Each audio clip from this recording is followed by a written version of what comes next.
I told myself I would stay one more year, then another, then 7. The office was silent at 11:30 on a Thursday night. Everyone else had left hours ago. I sat outside his door, finishing the briefing he would need at 6 in the morning. My coffee had gone cold 3 hours ago. I drank it anyway. Inside, Daniel Ashford was still working. He always was. I knew his rhythms better than my own, the way he paused exactly 3 seconds before signing contracts worth more than most people would see in a lifetime. The exact moment his jaw tightened when a call was not going his way. The silence that meant he was thinking, and the different silence that meant he had already decided and everyone else was simply catching up. I had learned to read him the way some people read storm clouds, carefully, quietly, from a safe distance. The door opened without warning. I did not flinch. I had stopped flinching somewhere around year 3. "Send the revised terms to legal," he said. His voice was low, controlled, perfectly measured. He did not look at me. He never did. "I want them reviewed before the Tokyo call." "Already done," I said. "They received them 40 minutes ago." He paused. It was brief, maybe 2 seconds. His hand stilled on the doorframe. Then he walked past me toward the elevator, his footsteps precise on the marble floor. "Thank you, Miss Hale." The elevator doors closed before I could respond. I sat there alone in the empty office, staring at my reflection in the darkened computer screen. "Thank you." He said it the way other people said good morning or have a nice day. A formality, a social checkbox, the bare minimum of acknowledgement required between two people who spent 60 hours a week in the same space. I saved the document, shut down my computer, gathered my coat and bag, walked to the subway in the November cold, my breath fogging in the air, and I told myself once again that this was enough, that proximity was its own kind of intimacy, that being essential was close enough to being seen. I had been lying to myself for a very long time. If you've ever felt invisible to someone you'd do anything for, leave a comment below. I want to hear your story. The next morning, I arrived at 5:45. Daniel was already there. His office lights were on, sharp white against the gray pre-dawn darkness. I could see his silhouette through the frosted glass, already on a call with London or Singapore or wherever his empire needed him before the sun came up. I set his espresso on the corner of his desk, exactly where he expected it. Black, no sugar, heated to 170 degrees, hot enough to drink immediately but not hot enough to burn.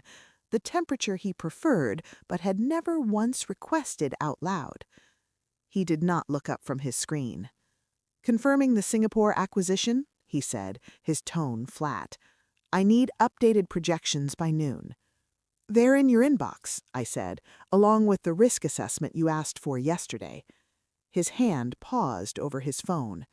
Just for a moment. "When did you finish those?" "Last night."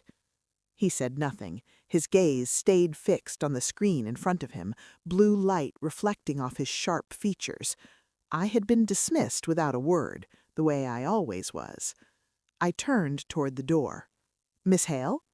I stopped, my hand on the handle. "Yes?" "The numbers, they are accurate?" "Yes." A pause. "And the legal language?" "Reviewed twice, once by me, once by Morrison in legal." He nodded once, sharp and final. That was the end of the conversation. I closed the door behind me and returned to my desk, which faced his office through a wall of glass. I could always see him. He never looked out. That was the most we had spoken in 3 days. People who did not know Daniel Ashford thought he was cruel. He was not. Cruel required emotion, required investment in someone else's pain. Daniel was something else entirely.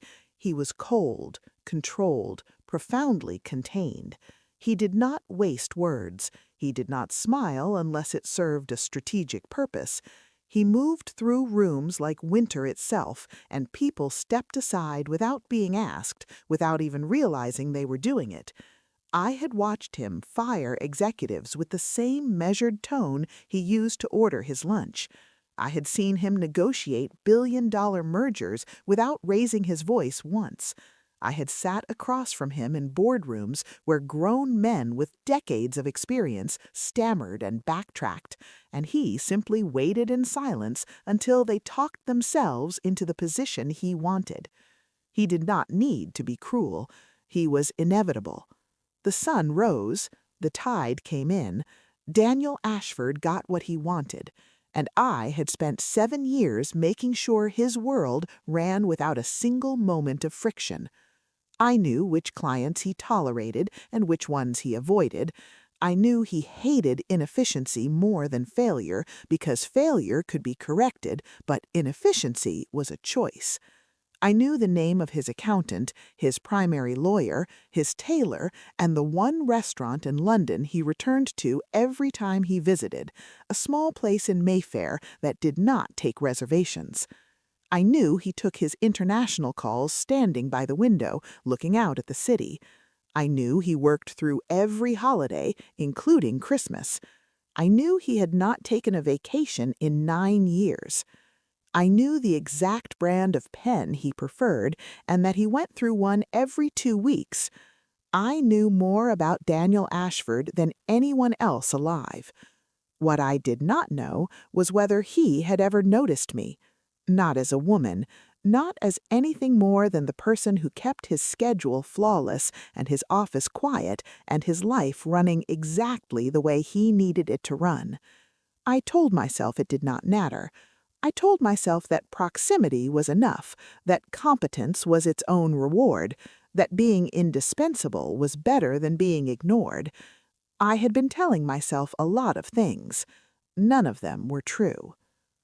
The breaking point came on a Wednesday afternoon, not with drama, not with a fight or a revelation or a moment of clarity. It came in the form of an email from Human Resources. The subject line read, "Congratulations." I opened it. "Dear Miss Hale, we are pleased to inform you that you have been selected for a senior leadership role in our London office. This position includes a significant salary increase, expanded responsibilities, and a seat on the European leadership team. Please confirm your acceptance by end of business Friday." I stared at the screen. London, an ocean away. A promotion I had not applied for, a title I had not asked for, a salary that was double what I made now, and a continent between me and Daniel Ashford. I read the email twice. Then I closed my laptop and went home early for the first time in 7 years. I did not tell him right away. I told myself I needed time to think, to carefully consider my options, to be rational and strategic about a career move that made perfect sense on paper. But the truth was simpler and harder. I was afraid, not of leaving, of how easy it would be for him to let me go. 2 days passed. Daniel continued working. I continued supporting him. The rhythms of our professional relationship continued without interruption, smooth and efficient and utterly unchanged. On Friday morning, he had back-to-back meetings. I sat in on all of them, taking notes, tracking action items, watching him operate. In the first meeting, a vendor tried to renegotiate terms. Daniel listened in silence for 4 minutes. Then he said, "No." 1 word. The vendor tried to push back. Daniel stood, signaling the meeting was over.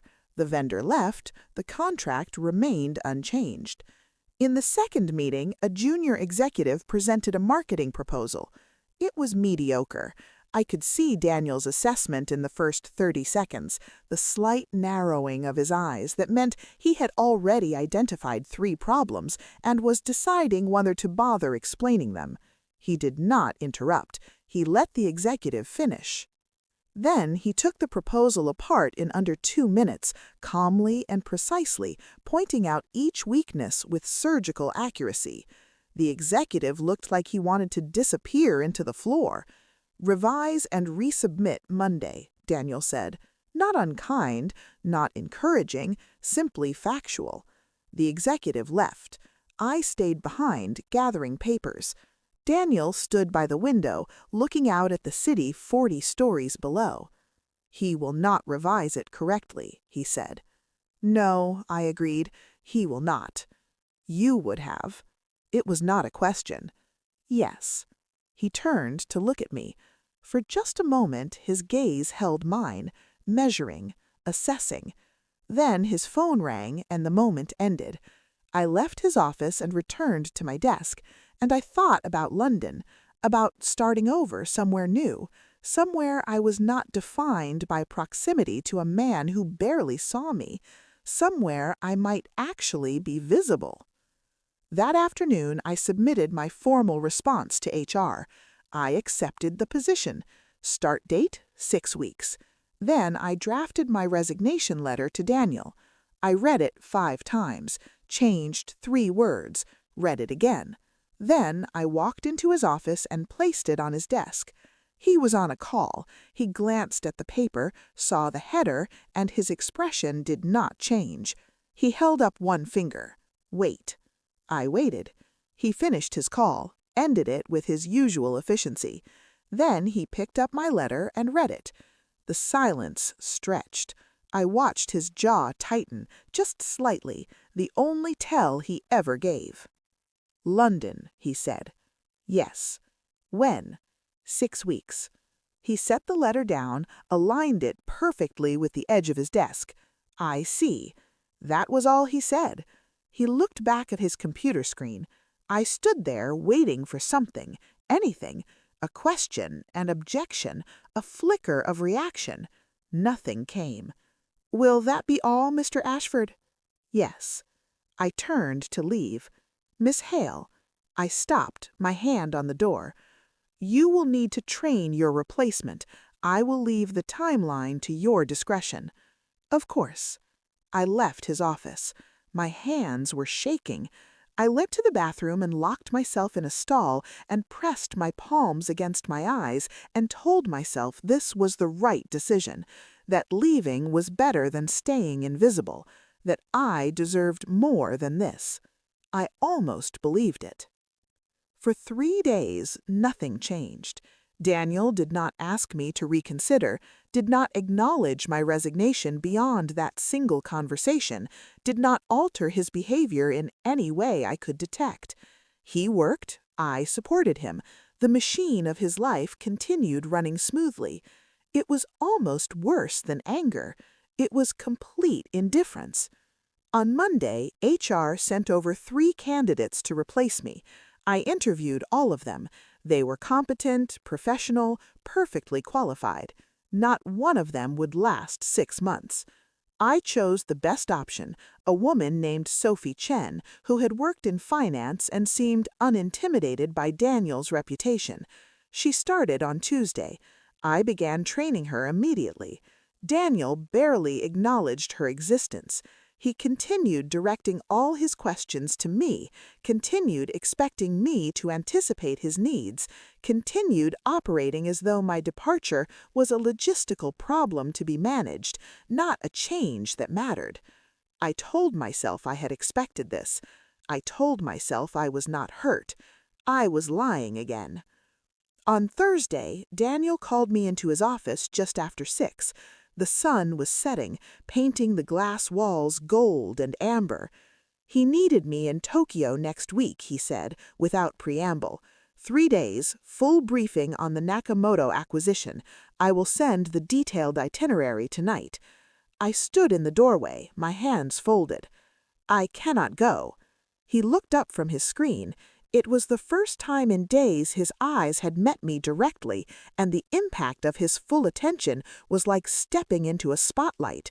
Why not? I could have lied, could have invented a conflict, a prior commitment, something vague and professional. Instead, I told the truth. "Because I have already accepted the London position. I'm training my replacement.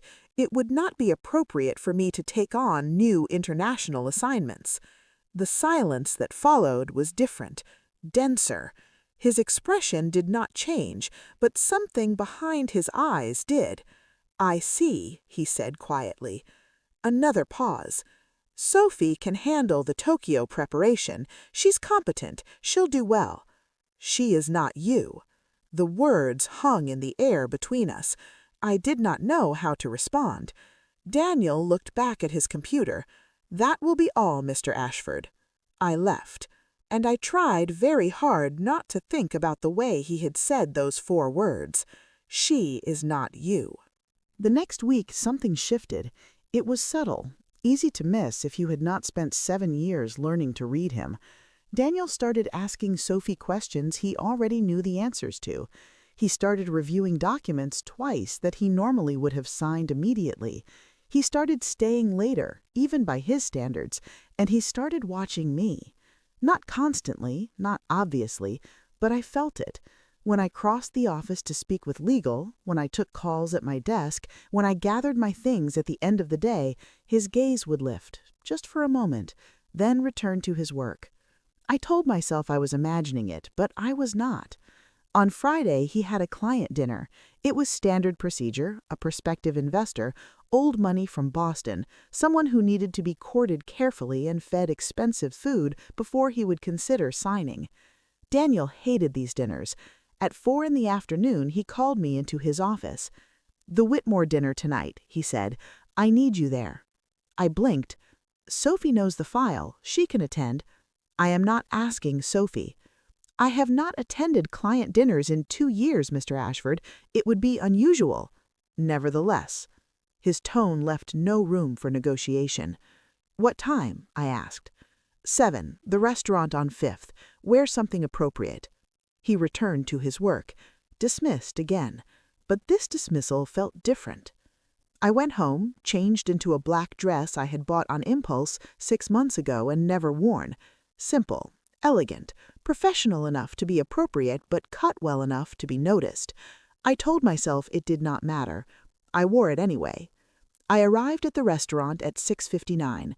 Daniel was already there, standing near the entrance in a charcoal suit that probably cost more than my monthly rent. His tie was dark blue, perfectly knotted. He looked up when I approached. Something flickered across his face, too fast to name. "Miss Hale." "Mr. Ashford." His gaze moved over me, quick and assessing, the way he might review a contract. Then he offered his arm. I hesitated. In 7 years, he had never made that gesture. I took it. His arm was solid beneath the expensive fabric. He guided me into the restaurant with one hand at my elbow, and I tried not to think about the fact that this was the first time he had ever touched me outside of an accidental brush of hands passing documents. We were seated at a corner table, white tablecloth, low lighting, expensive enough to intimidate. The client, Gerald Whitmore, arrived 10 minutes later. He was exactly what I expected. Silver hair, easy smile, the kind of confidence that came from never having been told no. He shook Daniel's hand, then turned to me. "And who is this lovely creature?" I kept my expression neutral, professional. Daniel's expression did not change, but his voice did. "This is Elena Hale, my senior strategist. She has managed the entire Whitmore portfolio proposal." Whitmore smiled, the kind of smile that did not reach his eyes. "A strategist, how modern!" He sat down, unfolding his napkin. "Tell me, my dear, how long have you been working for Daniel?" 7 years. 7 years, and still so young. You must be very talented. The condescension was barely veiled. I smiled politely. Daniel's jaw tightened. "Miss Hale has a graduate degree in economics from Columbia and 7 years of institutional experience at the highest level," he said. His tone had not changed, but something in the air had. "She is the reason the Whitmore proposal is viable. Without her analysis, we would not be having this conversation." Whitmore laughed, uncomfortable. Of course, I did not mean to suggest—" "I know exactly what you meant." The table went completely silent. I looked at Daniel. He was not looking at Whitmore. He was looking at me, and for the first time in 7 years, I felt truly seen, not as the woman who managed his schedule, not as the assistant who anticipated his needs, as someone who mattered. The dinner continued. Whitmore signed the agreement before dessert arrived. He left quickly after, clearly unsettled. Daniel and I sat in silence. "You did not have to do that," I said quietly. "Do what?" "Defend me, correct him." Daniel set down his wineglass. "It was wrong." "That has never bothered you before." "It has always bothered me." He met my eyes. "I simply never said so." A waiter appeared. Daniel waved him off. "Why tonight?" I asked. He did not answer immediately. When he spoke, his voice was lower, more careful. "Because you are leaving, and I'm running out of time to say the things I should have said years ago." My breath caught. "What things?" He stood, offering his hand. "Come, I will drive you home." We did not speak in the car. His driver navigated the city streets while Daniel sat beside me in the back, close enough that I could feel the warmth of him, far enough that we were not touching. The silence was not comfortable. It was weighted, expectant. He broke it first. "When did you decide to leave?" "When I realized staying would break me." He turned to look at me. "Break you how?" I chose my words carefully. "I have spent 7 years being essential to you, Mr. Ashford, essential to your work, your schedule, your success, but I have never been visible, not really, and I cannot be invisible anymore." "You were never invisible to me." "Yes," I said softly, "I was." He looked away, jaw tight. "You are right." The admission surprised me. "I relied on you," he continued, his voice low, "more than I should have, more than was fair.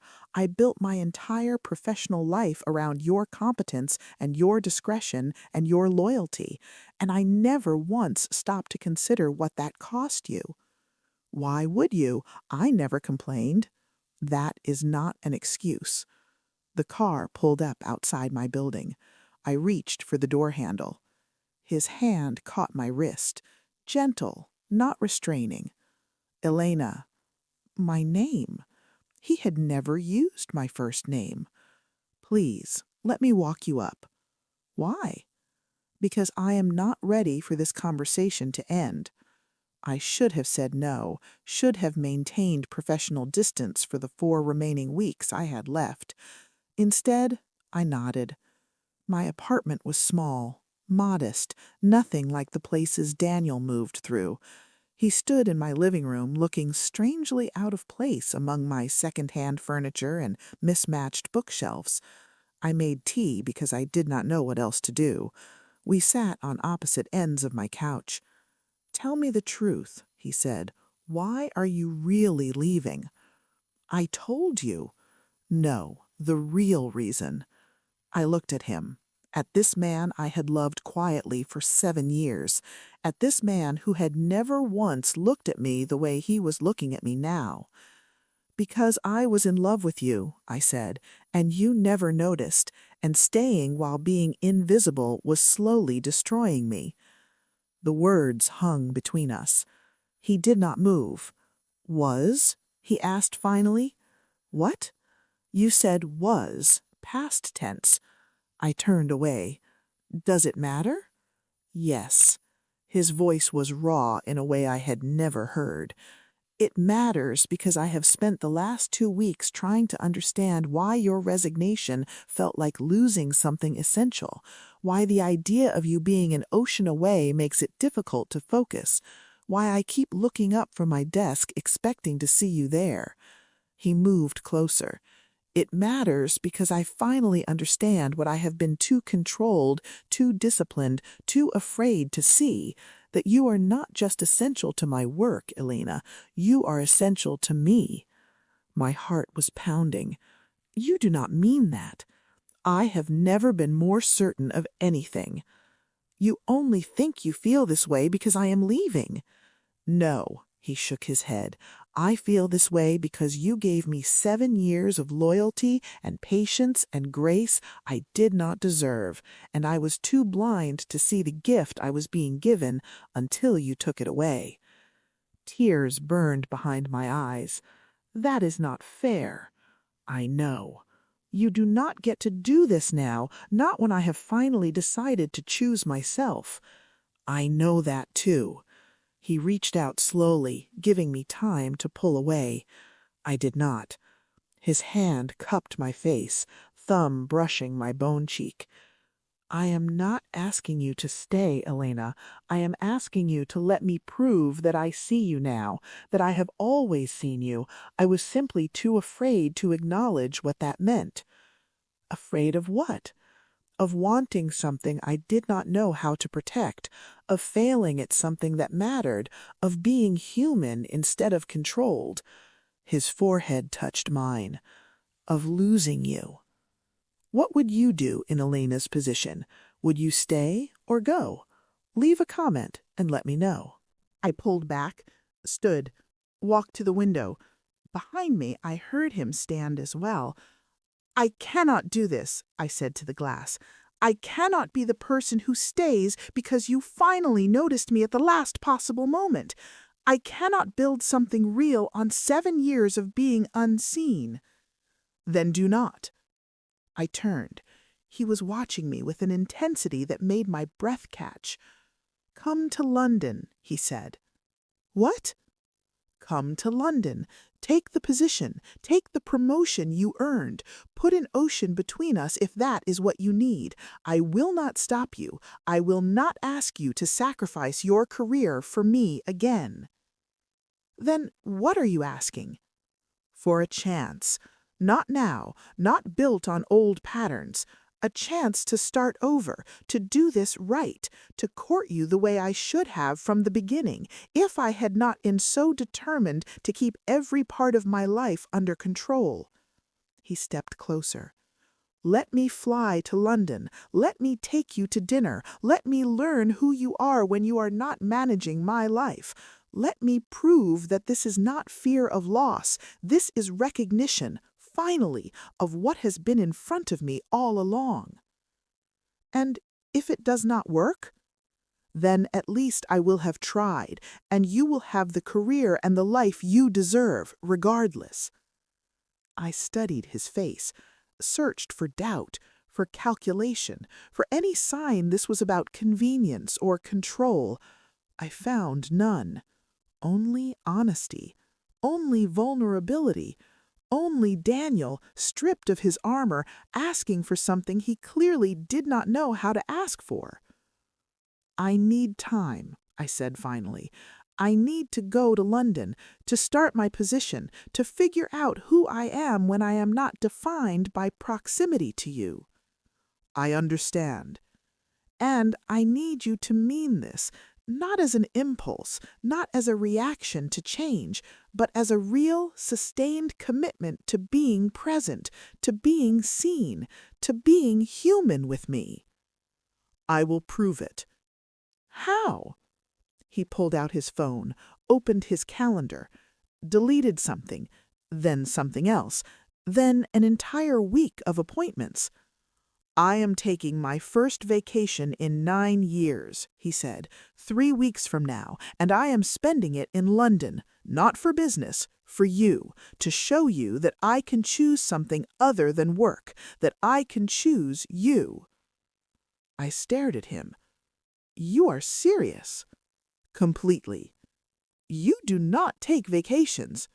"No, I do not, which should tell you exactly how serious I am." Despite everything, I almost smiled. That is either the most romantic thing I have ever heard or the most calculated.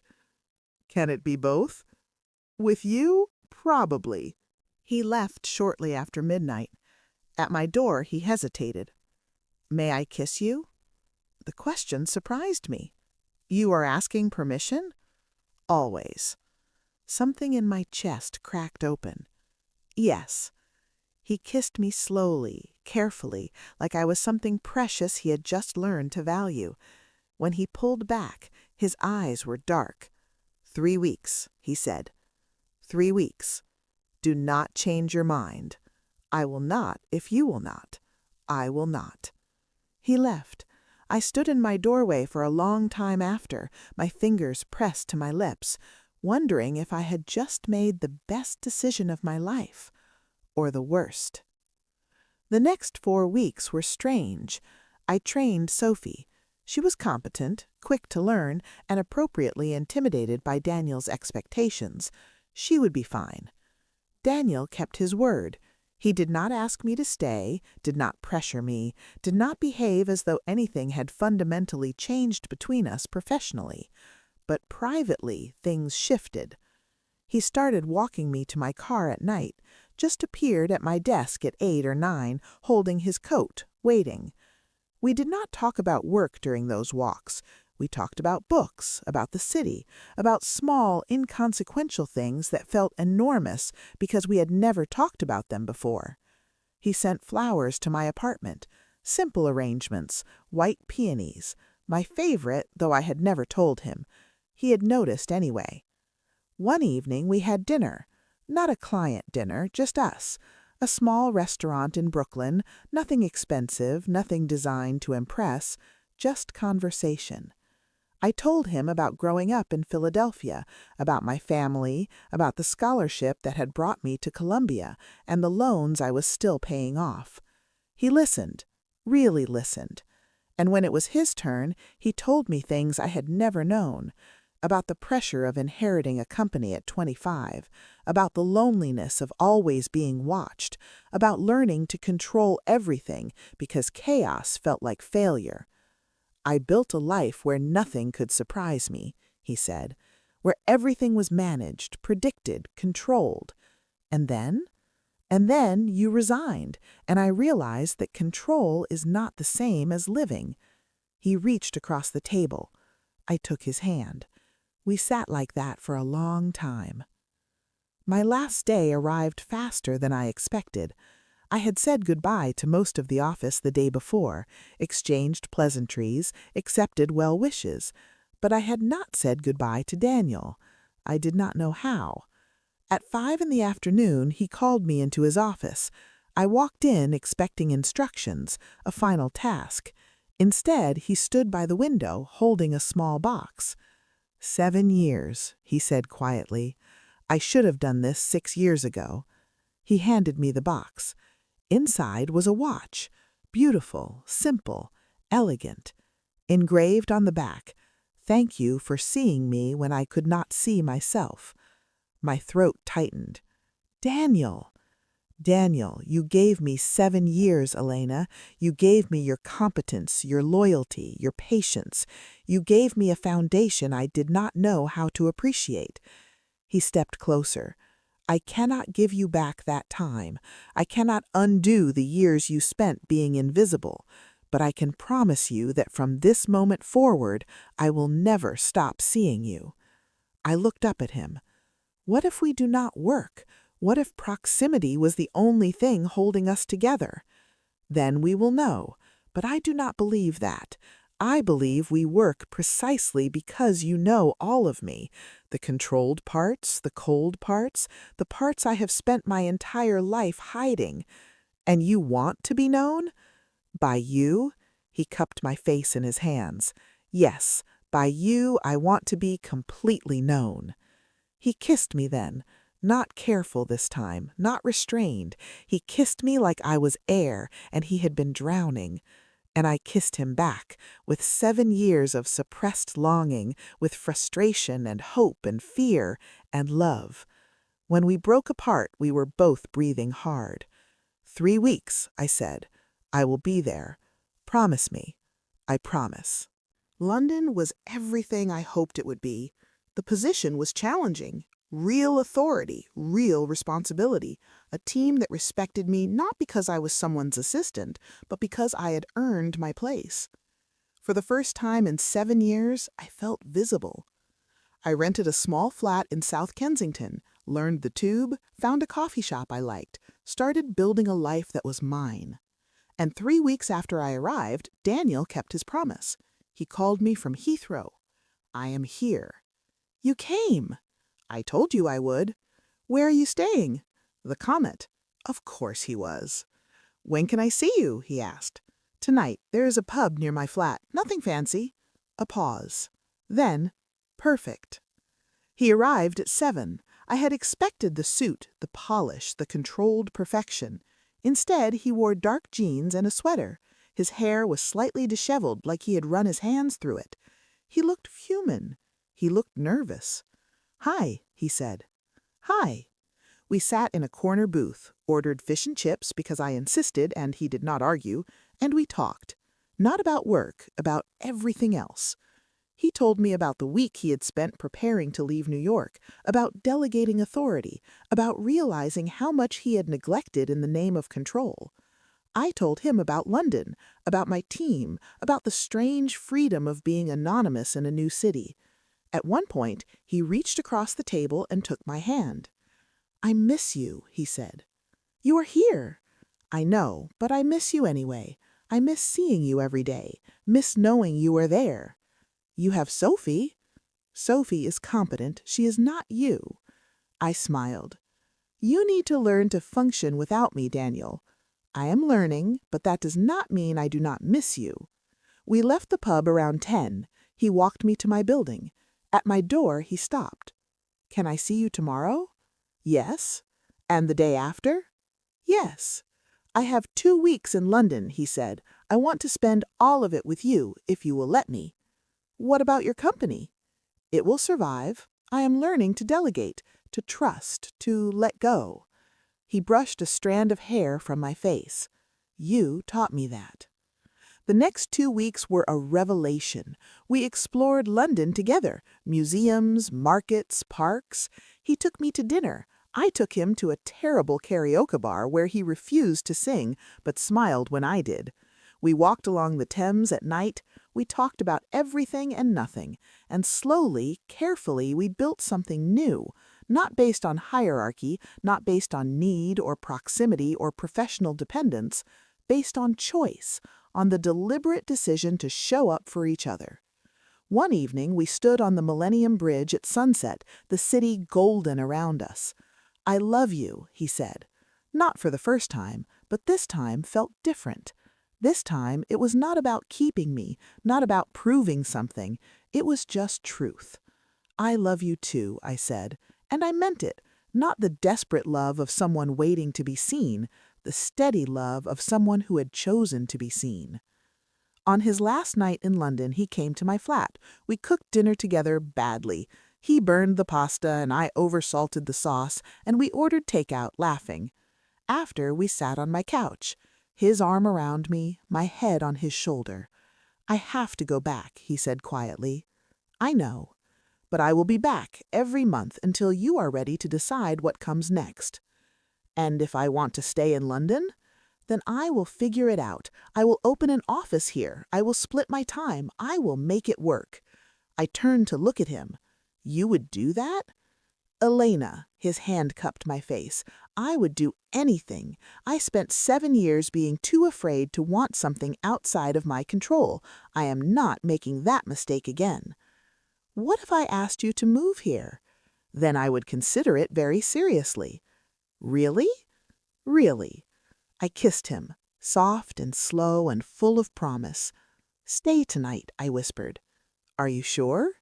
Yes. He stayed.